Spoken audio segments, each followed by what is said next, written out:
Vamos lá, né, meus amigos? Vídeo 10, ECA comentado, atualizado. Hoje nós vamos começar com os temas ligados à educação. A partir de agora, são artigos muito cobrados nos concursos públicos. Então peço mais atenção ainda a você. Acabando a nossa aula, digite ECA lá no Google, clique no link do Planalto, ou aqui na descrição que eu vou deixar para vocês também. Volte, leia os artigos, vá nas questões comentadas que estão aqui, ó, aparecendo no cantinho para que vocês possam fazer as questões. Estudem esses artigos, porque esses artigos caem muito. Os anteriores também caem. Eles são cobrados? São. Porém, esses, nos concursos de professor, pedagogo, orientador, supervisor, educador infantil, são muito cobrados, então fiquem atentos. Nós vamos partir do artigo 53. Antes de iniciar o vídeo, gostaria de pedir para você assinar o canal, clicar no sininho, compartilhar com seus amigos que estão estudando para concurso também. Conhecimento deve ser sempre compartilhado. Essas ações são gratuitas e me ajudam, tá bom? Sem mais delongas, vamos para o vídeo.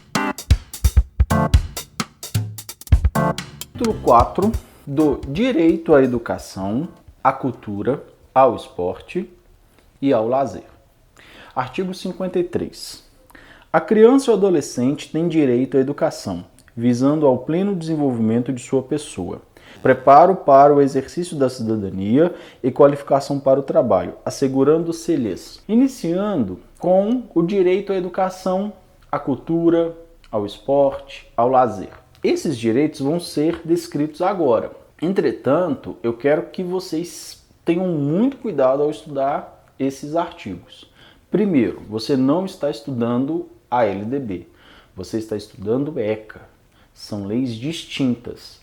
Então, coisas que já foram alteradas na LDB, muitas vezes ainda não foram no ECA. Uma vez que a LDB é a Lei de Diretrizes Básicas da Educação. Então ela fala especificamente da educação. Não é necessário alterar a LDB e vir e alterar as outras leis como o ECA. Uma vez que a LDB ela é superior no que se refere à educação sobre outras legislações. É evidente que o ECA tem uma importância muito grande. O ECA foi publicado em 1990, antes da LDB, que é de 96. Então ele tem um lapso de 6 anos que o que valia era o que estava no ECA. Então o ECA tem uma grande importância. Porém, no que se refere à educação especificamente, hoje a LDB é mais importante. O que eu quero que vocês façam para conseguir estudar as duas leis? Primeira coisa, olhe o seu edital. Faça um estudo profundo do edital. Veja, está dizendo LDB lá na bibliografia, lá no conteúdo programático, não na bibliografia. Lá no conteúdo programático está escrito Lei de Diretrizes Básicas da Educação, Estatuto da Criança e do Adolescente. Só isso. Não está descrevendo quais artigos serão cobrados? Se não estivesse, tem que estudar tudo. A adoção, tudo que nós estudamos até agora. E o que nós ainda vamos estudar. A mesma coisa com a LDB. Mas, se está dizendo lá, nós vamos cobrar o artigo tal até o artigo tal, você vai estudar só aqueles. E se cobrar as duas leis, fique muito atento com o enunciado das questões, porque elas têm que deixar claro. Olha, nós estamos cobrando aqui conhecimento do ECA. Olha, nós estamos cobrando conhecimento aqui da LDB. Se isso não estiver claro, você pode entrar com recurso. Mas, muito difícil não estar claro. Normalmente dizem, segundo o Estatuto da Criança e do Adolescente, 1990, são princípios garantidos à criança e ao adolescente ao que se refere à educação. Aí cita. Normalmente fica muito claro, tá? Então tome cuidado. Aqui, por exemplo, vai falar que o direito à educação é o ensino fundamental, não a educação básica. E não tem problema, a LDB já garantiu a educação básica lá. Aqui é ensino fundamental. Se perguntar, você vai marcar ensino fundamental feliz e vai para a próxima se estiver escrito ECA lá em cima, no enunciado, tá bom? Feito essa explicação, feita essa orientação inicial, vamos para a análise dos artigos. O 53 vai trazer algumas garantias para as crianças e vai falar sobre o seu desenvolvimento, o seu preparo para a cidadania, para o mundo do trabalho. E deve, isso tudo, todos esses direitos, esse desenvolvimento, né, sadio, possibilitando o trabalho, a vivência em sociedade, ele tem que garantir, inciso 1º, igualdade de condições para o acesso e permanência na escola. Mesma coisa que está na LDB, então aqui não há alteração. Eu não vou ficar fazendo essa comparação sempre não, tá? Se você ainda não viu os vídeos da LDB, clica aqui no card ou aqui na descrição que você vai ser direcionado a eles. Aqui, então, igualdade nas condições de acesso e permanência. Então, independentemente se nasceu no EAPOC ou no Chuí, tem que ter as mesmas condições para acessar e permanecer, tá? Isso é muito importante mesmo. Nós precisamos de políticas públicas que façam com que o aluno acesse e permaneça na escola. Inciso 2. Direito de ser respeitado por seus educadores. Então, os nossos educandos, eles têm direito a ser respeitados por nós, professores. Nós, professores, temos a obrigação de respeitá-los como pessoas em desenvolvimento, como pessoas que ainda necessitam de orientação, que precisam de ser respeitado dentro da sua individualidade. Não pode haver abusos, agressões, né? Aquela agressão física ou tratamento cruel e desumano, como nós estudamos anteriormente. Nada disso pode acontecer dentro de uma sala de aula. Inciso 3. Direito de contestar critérios avaliativos, podendo recorrer às instâncias escolares superiores. O educando ele pode, sim, falar, professor, eu não concordo com esse sistema seu avaliativo. Ele tem direito de contestar, ele tem direito de contestar a sua correção de prova. Ele pode contestar. Não, professor, eu acho que sua avaliação não está correta. Reavalie.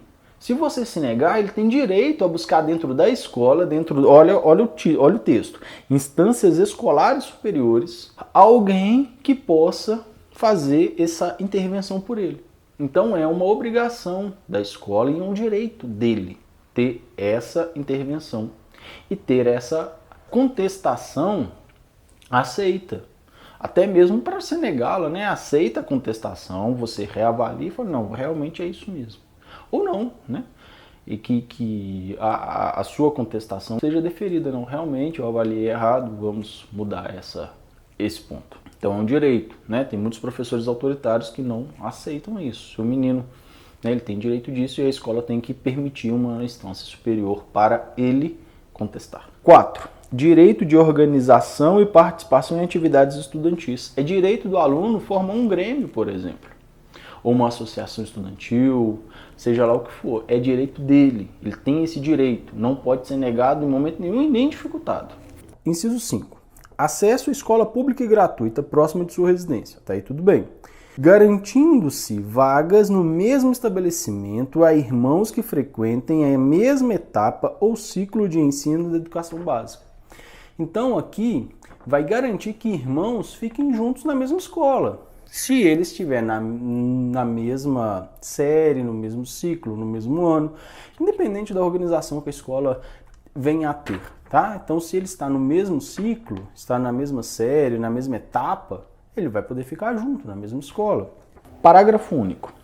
É direito dos pais ou responsáveis ter ciência do processo pedagógico, bem como participar da definição das propostas educacionais. Então aqui é aquilo que nós, professores que já estamos dentro de uma sala de aula, vivenciamos. O PPP, por exemplo, ele é obrigatoriamente construído com a participação da comunidade escolar e dos pais e responsáveis. É obrigação. Eles têm que participar. Quando você pega o conselho escolar, tem a participação dos pais. Em todas as formas de gestão, os pais ali participam porque é um direito deles. Inclusive, está ciente do processo pedagógico. Veja que a palavra é ciente. Ele tem que ter ciência do processo pedagógico. Não é participar. Ele não vai participar, ele não vai decidir o processo pedagógico que o professor vai executar dentro de sala. Nós sabemos que tem alguns pais que querem isso. Ele tem o direito de ter ciência de como esse processo vai acontecer. Nós sabemos que isso, para alguns professores, é uma ofensa, né? O pai que pede, eu quero saber qual que é o seu método pedagógico, né? Eu quero saber como que você vai executar o seu planejamento. Mas isso é um direito do pai. Para dar direito a ele, por exemplo, de mudar de escola, buscar uma escola mais alinhada à maneira que ele considera que deveria ser a educação. 53A, esse também foi incluído. É dever da instituição de ensino, clubes e agremiações recreativas e de estabelecimentos congêneres assegurar, medidas de conscientização, prevenção e enfrentamento ao uso ou dependência de drogas ilícitas. Então, as instituições de ensino, escolas, faculdades, cursos livres, todas as instituições de ensino, clubes, agremiações recreativas e qualquer estabelecimento que se pareça com esses, devem criar medidas para a prevenção do uso de drogas ilícitas, né? Então aqui são drogas ilícitas. É evidente que até as lícitas, como cigarro, álcool, né? Bebidas alcoólicas de forma geral, que são drogas, né? Às vezes a gente esquece que álcool e cigarro são drogas, mas são drogas. Já tem uma proibição para adolescentes e crianças, né? A venda ela é permitida a partir dos 18 anos. Só que não há uma política, né, de prevenção, de redução do uso, nem das lícitas, quiçá das ilícitas. Então aqui o nosso legislador cria uma possibilidade, uma ferramenta para que não haja mais o consumo de drogas ilícitas. Vai ocorrer dessa forma? Realmente vai inibir? Provavelmente não, mas qualquer ação que venha a auxiliar nesse processo de redução do uso de drogas ilícitas por crianças e adolescentes é válida. Então essas instituições terão que disponibilizar ferramentas para evitar. Que ferramentas são essas? Medidas de conscientização e prevenção do uso, né, e enfrentamento do uso de drogas ilícitas. 54. É dever do Estado assegurar à criança e ao adolescente. Então, aqui é dever do Estado, que tem garantia. Ensino fundamental, obrigatório e gratuito, inclusive para os que a ele não tiveram acesso em idade própria. Então, no ECA ainda está no ensino fundamental, obrigatório e gratuito, inclusive para aqueles que não tiverem acesso em idade própria. Hoje nós sabemos que é educação básica. Porém, no ECA ainda é ensino fundamental. Se vier na sua prova, você vai marcar ensino fundamental feliz. Sem problema algum, mas tem que estar escrito lá ECA. 2. Progressiva extensão da obrigatoriedade e gratuidade do ensino médio. Então já garanti ali a progressiva obrigatoriedade e gratuidade do ensino médio. Hoje nós sabemos que a realidade está um pouco melhor do que em 1990, mas isso já em 1990 foi uma vitória. Uma vitória pequena, mas foi uma vitória. 3. Atendimento educacional especializado aos portadores de deficiência, preferencialmente na rede regular de ensino. Só um adendo, eu sei que portador de deficiência não é um termo hoje usual, adequado, entretanto é o que a lei diz, então eu tenho que respeitar o que a lei diz, eu não vou mudar a lei aqui para vocês. A lei diz portador de deficiência, então você vai marcar isso na sua prova se isso vier. Ah, mas está errado o professor falar assim. Tá, mas a lei não tem essa grafia? Se estiver na lei, você vai marcar o que está na lei. Depois você luta contra o sistema, contra as leis, pressiona seu deputado, né, para que isso seja alterado. Mas hoje não, hoje nós vamos marcar o que está lá. Nosso objetivo é passar no concurso. A nossa luta é posterior ao concurso. E tome muito cuidado nos deputados que você vai votar. Eles definem e criam as leis. O nosso presidente será uma pessoa muito importante, mas quem faz a lei, quem aprova os decretos, os projetos de lei do executivo é o legislativo. Então vote com muita consciência no seu deputado. Escolha com razão, de forma consciente o seu deputado. Não vote em qualquer um, pelo amor de Deus. Ah, e aquele deputado que fala em Deus, já não vota nele, pelo amor de Deus.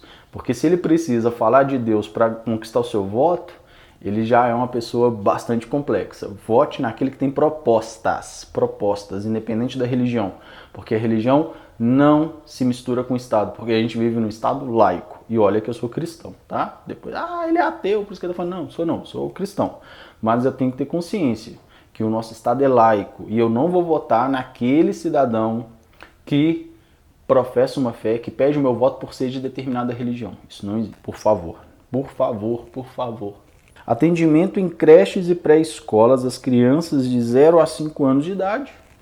Essa foi uma alteração agora de 2016, se alinhando à LDB, de 0 a 5 anos, creche e pré-escola, né? Educação infantil, que nós tanto conhecemos, meus amigos. Inciso 5.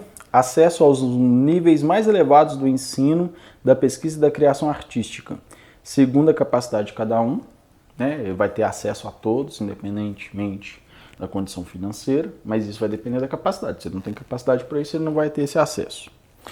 Oferta do ensino noturno regular adequado às condições do adolescente trabalhador. Ensino regular, não estou falando da EJA não, estou falando do ensino regular, adequado à condição de adolescente trabalhador. Muitas redes têm reduzido o ensino noturno, né? Aqui no estado que eu moro, isso tem acontecido de forma deliberada. O ensino noturno é cada dia mais raro. Entretanto, é uma garantia que todo educando, trabalhador, tem acesso a esse ensino noturno adequado à sua condição de trabalhador. 7. Atendimento no ensino fundamental através de programas suplementares de material didático escolar, transporte, alimentação, assistência à saúde. Então aqui esse atendimento ele era exclusivo para o ensino fundamental e não para a educação básica como é hoje na LDB. No ECA ainda é ensino fundamental, tá? Então tome cuidado, se você vir na sua prova lá ensino fundamental está correto, não tem problema não. Parágrafo 1º. O acesso ao ensino obrigatório e gratuito é direito público subjetivo, é o que diz lá na LDB, e aqui também. Direito público subjetivo significa que já é inerente à pessoa. É inerente, ela já tem esse direito. É dela, não precisa cumprir nada para conseguir esse direito. Então isso é uma conquista também já em 1990. Antes não, antes você tinha que ter uma prova de admissão, né? Vocês se lembram bem. Parágrafo 2º. O não oferecimento do ensino obrigatório pelo poder público ou a sua oferta irregular importa responsabilidade da autoridade competente. Então, não ofereceu é um crime. É um crime de responsabilidade. Vamos nos lembrar que o crime de responsabilidade ele é muito importante. A presidente Dilma ela sofreu impeachment por um crime de responsabilidade. O Collor também. Assim, né? Nós esperamos que seja, porque o impeachment só acontece quando tem um crime de responsabilidade. 3. Compete ao poder público recensear os educandos do ensino fundamental, fazer-lhes a chamada e zelar, junto aos pais ou responsáveis pela frequência à escola. Então, cabe ao poder público recensear, contar os meninos e fazer a chamada pública pela frequência, fazer a chamada pública para a matrícula e controlar a frequência dos alunos do ensino fundamental. Veja que aqui era só ensino fundamental. O resto. Artigo 55. Os pais ou responsável têm a obrigação de matricular seus filhos ou pupilos na rede regular de ensino. Então aqui é uma obrigação, não é uma escolha. Ah, eu não quero matricular, eu quero dar educação aqui em casa mesmo. Não, não pode, ele tem que matricular. Artigo 56. Os dirigentes de estabelecimentos de ensino fundamental comunicarão ao Conselho Tutelar nos casos de maus tratos envolvendo seus alunos. O professor descobriu que um determinado aluno está sofrendo maus tratos, está sendo espancado pelo pai ou por qualquer pessoa, por exemplo, tem que comunicar ao Conselho Tutelar. Comunica ao seu diretor e cobre dele que ele indique isso no Conselho Tutelar. É sua obrigação. É sua obrigação. E você pode ser punido por crime de omissão, caso você não o faça. Nós já vimos isso, então tome muito cuidado. Reiteração de faltas injustificadas e de evasão escolar, esgotadas os recursos escolares. Fez tudo que era possível, ligou, mandou bilhete, comunicou, entrou em contato, fez tudo que era possível. Comunica ao Conselho Tutelar as faltas reiteradas dos alunos. Elevados níveis de repetência. Se tem um elevado nível de repetência, tem que comunicar ao Conselho Tutelar também para que ele tome as medidas cabíveis. Não sei quais são as medidas que ele pode tomar. Você que é conselheiro, deixe aqui nos comentários, nos ajude, nos oriente sobre o que o Conselho Tutelar pode fazer quando há um elevado nível de repetência em uma escola. Uma vez que nós temos que comunicar ao Conselho, então eu não sei o que ele pode fazer. Artigo 57. O poder público estimulará pesquisas, experiências e novas propostas relativas a calendário, seriação, currículo, metodologia didática e avaliação, com vistas à inserção da criança e adolescente excluídos do ensino fundamental obrigatório. Então o poder público, segundo o ECA, vai estimular a criação de conteúdo, de conceitos, de conhecimentos acerca da seriação, do currículo, da metodologia, da didática, enfim, de tudo relacionado ao ensino fundamental, que é obrigatório. Artigo 58. No processo educacional, respeitar-se-ão os valores culturais, artísticos e históricos próprios do contexto social da criança e do adolescente, garantindo-se a estes a liberdade de criação e o acesso às fontes de cultura. Então, não pode ser nada que fira a cultura do outro.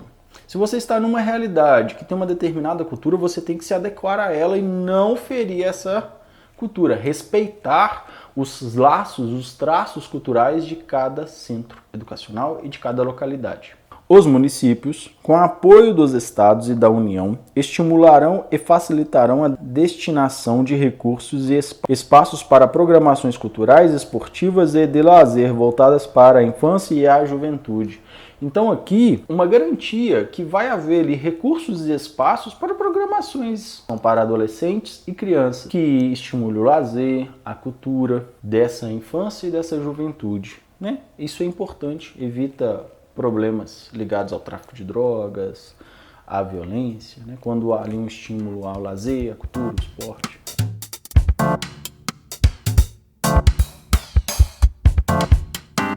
É importante. Ao nosso resumo, nós começamos no 53 falando que a criança tem direito a um desenvolvimento adequado ao mundo do trabalho, que o forme, que o ajude. Aí vai lá dizer o que vai ser assegurado, né, nos incisos 1 ao 5. O seu parágrafo único fala que os pais têm direito de participar, né, das decisões escolares, do processo pedagógico de uma maneira ampla, ter ciência do processo pedagógico, né, que ali está inserido.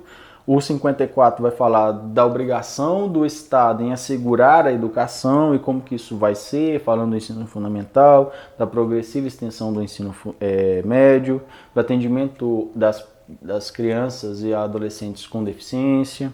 Vai falar do atendimento em creches e pré-escola de 0 a 5 anos de idade, evidentemente. Vai falar do acesso aos mais elevados níveis de pesquisa e criação artística, né, segundo a capacidade de cada um. Vai falar sobre a oferta do ensino noturno, regular, do atendimento no ensino fundamental através de programas suplementares, né, de transporte escolar, material didático, de saúde, bucal, enfim, de tudo isso, mas tudo para o ensino fundamental. Vai falar lá no parágrafo 1º do ensino, do acesso ao ensino, que ele é obrigatório e gratuito e tem um direito subjetivo. Vai falar sobre o não oferecimento do que é obrigatório incorre em crime de responsabilidade. Fala da obrigação em recensear e controlar a frequência dos alunos pelo poder público. O 55 vai falar da responsabilidade e a obrigação de matricular os filhos, né, os pais, os responsáveis, de matricular os filhos no ensino obrigatório, que é, no caso aqui, o ensino fundamental. O 56 vai falar que os dirigentes das escolas têm a obrigação de comunicar ao Conselho Tutelar no caso de maus tratos, de reiteradas faltas ou de elevada repetência. O 57 vai falar que o poder público vai estimular pesquisas acerca do currículo, conteúdo, didática, enfim, de vários setores da educação, porém relacionado ao ensino fundamental. O 58 vai falar sobre a necessidade de se respeitar a cultura, os valores artísticos, históricos da comunidade que está ali inserida e do aluno no processo de ensino-aprendizagem. E o 59 vai falar sobre o apoio que os municípios devem dar a programas e programações que envolvam lazer, cultura e esportes, né, para a infância e para a juventude. Eu agradeço quem chegou até aqui. Não se esqueça de curtir o vídeo, compartilhar com seus amigos, assinar o canal, isso é muito importante. Fiquem com Deus, até muito breve.